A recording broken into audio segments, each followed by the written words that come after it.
गणेश उत्सव माहिती मराठी.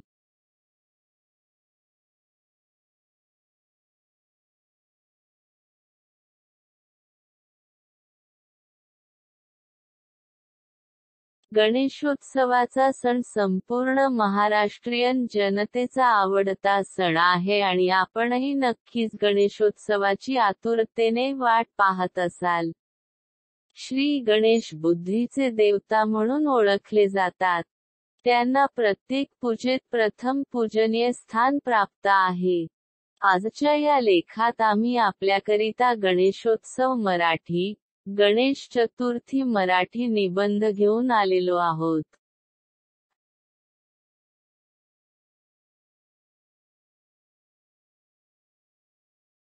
आपल्या देशात दरवर्षी अनेक सण उत्सव साजरे केले जातात.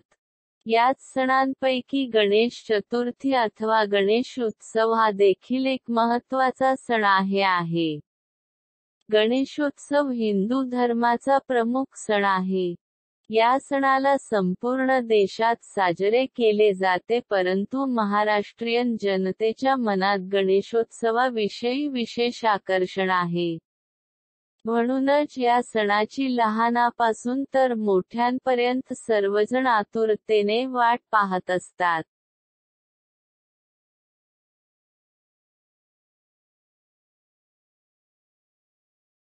गणेश चतुर्थीच्या दिवशी भगवान गणेशांचा जन्म झाला होता.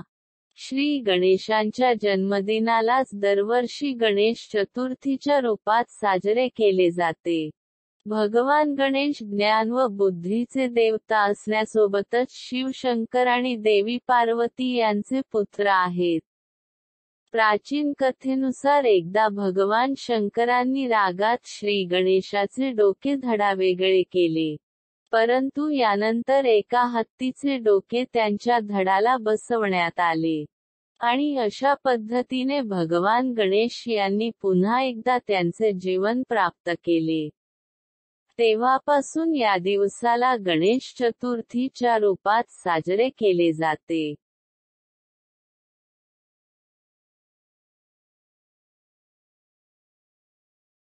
गणेश चतुर्थीचा दिवस देशातील वेगवेगळ्या राज्यांमध्ये साजरा केला जातो, परंतु याचे मुख्य आकर्षण महाराष्ट्रात असते.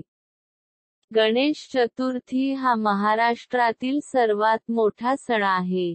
महाराष्ट्रात गणेशोत्सवाची सुरुवात सर्वात आधी लोकमान्य टिळक यांनी केली होती. या दिवशी लोक आपापल्या घरात भगवान गणेशांची लहान प्रतिमा व मूर्ती स्थापित करतात. गल्ली बोळात व गावागावात श्री गणेश यांची मोठ्या आकाराच्या मूर्ती बसवल्या जातात.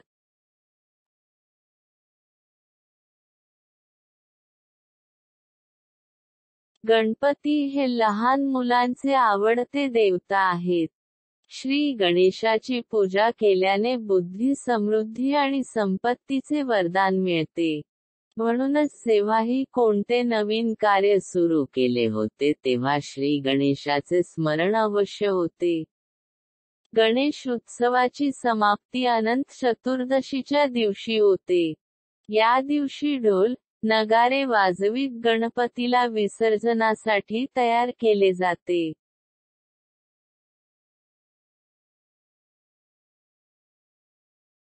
गणेश विसर्जनासाठी एक भव्य रथ सजवला जातो. यानंतर गणपतीची आरती करून संपूर्ण शहरात शोभायात्रा काढीत, गणपती बाप्पा मोरया, पुढच्या वर्षी लवकर या, या तऱ्हेचे जयघोष करीत मिरवणूक निघते. मिरवणुकीच्या शेवटी शहरातील तलाव, नदी अथवा समुद्रात भगवान गणेशांना विसर्जित केले जाते.